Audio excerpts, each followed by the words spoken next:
I usually do tend to steer first-timers to the original, so they get kind of, you know, the base of what they're really having, and then after adding the toppings. If you add a topping, I always say it's more like a meal too. It's definitely a comfort food. We're in the perfect season for pizza.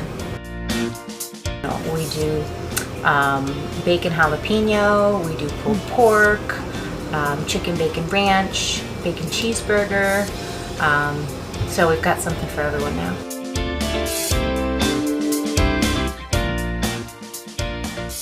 They're twice fried, so it keeps them crispy.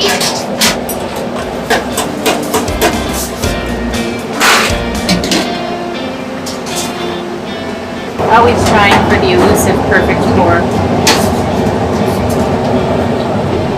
Then we're going to take you over here, where we're going to add those curds that we were talking about. Very important.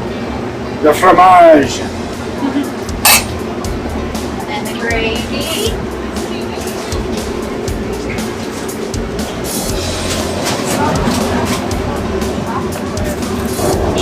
Enjoy.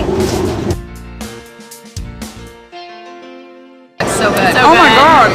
It's fabulous. It's awesome. It's Awesome. so good. I usually get the original, but I was convinced today to try the chicken bacon ranch, and it's pretty good.